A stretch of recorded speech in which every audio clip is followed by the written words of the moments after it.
আমি সঞ্জয় কর্মকার সঞ্জয়ের সঙ্গে কিছুক্ষণ ইউটিউব চ্যানেলে সকলকে জানাই স্বাগত। এখনকার প্রতিবেদন ফিশ পলিটিক্স। ফিশ পলিটিক্স বলতে মাছ নিয়ে রাজনীতি বা রাজনীতির অঙ্গনে মাছের প্রবেশ। বিজেপির রাজ্য সভাপতি মাননীয় শ্রমিক ভট্টাচার্য মহাশয় বলেছেন যে তিনি অবশ্যই সকলকে মাছ ভাত খাওয়াবেন। তৃণমূল সমর্থকদের সঙ্গে নিয়ে যদি বিজেপি সরকারে আসে। শ্রমিক ভট্টাচার্যের আবেদন যে 4 তারিখ যদি বিজেপি জয়লাভ করে এবং বঙ্গে সরকারে আসীন হয়, তবে তাদের সমস্ত দলীয় দপ্তরে, পশ্চিমবঙ্গের যত দলীয় দপ্তর আছে সমস্ত দপ্তরে তৃণমূল কর্মীদের আমন্ত্রণ জানিয়েছেন যে সেখানে মাছ ভাত খাওয়া হবে এবং সকলকে, উপস্থিত সকলকে মাছ ভাত খাওয়ানো হবে। বিজেপি এটা বারবার বলছে, তার কারণ তৃণমূল এটা বলেছিল যে বিজেপি আসলে মাছ ভাত খাওয়া বন্ধ হবে। প্রচার শেষ, আগামীকাল ভোট, দ্বিতীয় দফার ভোট, শেষ দফার ভোট অর্থাৎ 29শে এপ্রিল। এই নিয়ে বিস্তর চর্চা হয়েছে, আলোচনা হয়েছে, বিভিন্ন ব্যক্তি বিভিন্ন মন্তব্য করেছেন, কিন্তু মাননীয় শ্রমিক ভট্টাচার্যের বক্তব্যটি মনে রাখার মতন।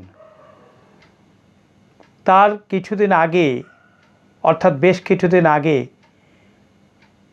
কলকাতার প্রেস ক্লাবে মিট দ্য প্রেস অনুষ্ঠানে শ্রমিক ভট্টাচার্য এটাও দাবি করেন যে 4 তারিখ যদি বিজেপি জয়যুক্ত হয় তবে তিনি সাংবাদিক সম্মেলন করে সকল সাংবাদিককে ফিশ ফ্রাই খাওয়াবেন। বঙ্গ রাজনীতিতে ফিশ ফ্রাই একটা বিশেষ স্থান অধিকার করে রেখেছে। আপনারা জানেন যে এর আগে নবান্নে গিয়ে বামফ্রন্টের প্রতিনিধি দল যখন গিয়েছিল মমতা ব্যানার্জির সঙ্গে বিশেষ দরবারে বা আলোচনায়, তখন মমতা ব্যানার্জি সৌজন্যবশত বামফ্রন্টের নেতৃবৃন্দকে ফিশ ফ্রাই খাইয়েছিলেন। বামফ্রন্টের নেতৃবৃন্দ অবশ্য অস্বীকার করেন যে তারা ফিশ ফ্রাই খাননি।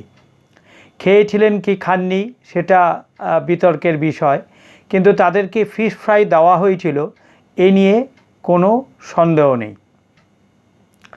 যাই হোক, ফিশ ফ্রাই একটা বিশেষ স্থান অধিকার করে রেখেছে তারপর থেকেই বঙ্গ রাজনীতিতে। শ্রমিক ভট্টাচার্য মহাশয় বলেছেন যে তিনি ফিশ ফ্রাই খাওয়াবেন সকল সাংবাদিককে যদি বিজেপি 4 তারিখ আসে ক্ষমতায়। এ প্রসঙ্গে এটা বলাই যেতে পারে যে মৎস্য উৎসব হবে না ঝালমুড়ি উৎসব হবে সেটা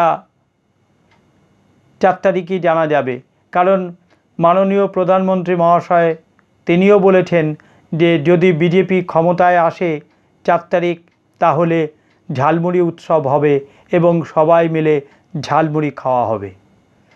তাহলে এটা বোঝাই যাচ্ছে যে বিজেপি আসলে ঝালমুড়িও খাওয়া হবে এবং সাংবাদিকদের ফিশ ফ্রাইও খাওয়া হবে এবং পরবর্তী 6 তারিখে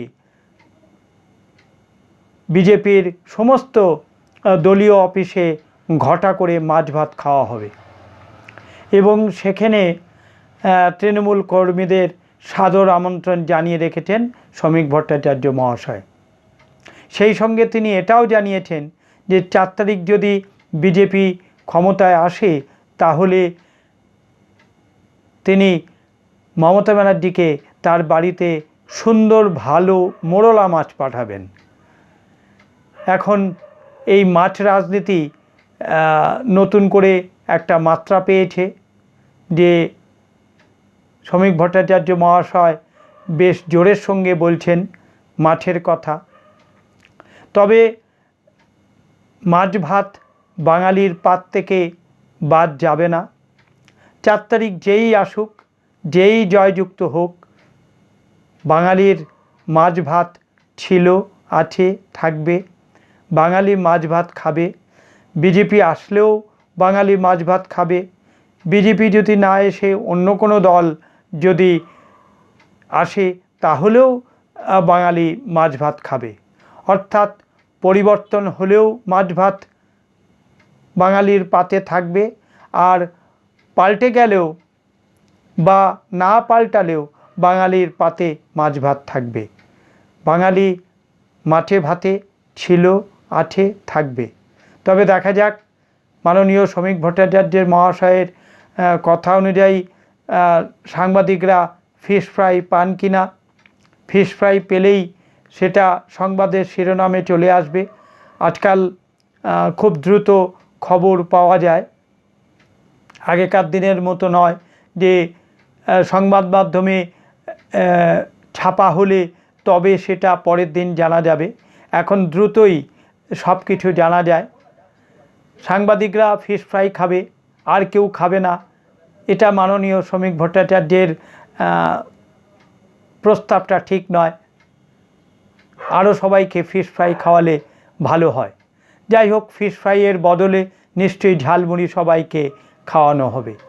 কিন্তু অন্য কোনো দলের তরফ থেকে এখনও কিছু জানানো হয়নি বা ঘোষণা হয়নি যে তারা জয়যুক্ত হলে তারা সাংবাদিকদের কি খাওয়াবেন বা তারা তাদের দলীয় দপ্তরে বা অফিসে কি খাওয়াবেন। হয়তো ঘোষণা হবে, দেখা যাক কি হয়, কে জেতে কে হারে। আগামীকাল ভোট আছে 29শে এপ্রিল, সেই ভোট সুসম্পন্ন হোক, তারপর 4ঠা মে সব কিছু দিনের আলোর মতন পরিষ্কার হয়ে যাবে। এখনকার প্রতিবেদন এই পর্যন্তই। পরবর্তী সময়ে আবার পরবর্তী প্রতিবেদন নিয়ে আপনাদের কাছে হাজির হব। সবাই ভালো থাকবেন, সুস্থ থাকবেন এবং আনন্দে থাকবেন। যাবার আগে বলবো যে আমার চ্যানেলটিকে লাইক করবেন, সাবস্ক্রাইব করবেন এবং আপনাদের গুরুত্বপূর্ণ মতামত কমেন্টস বক্সে জানাবেন। নমস্কার।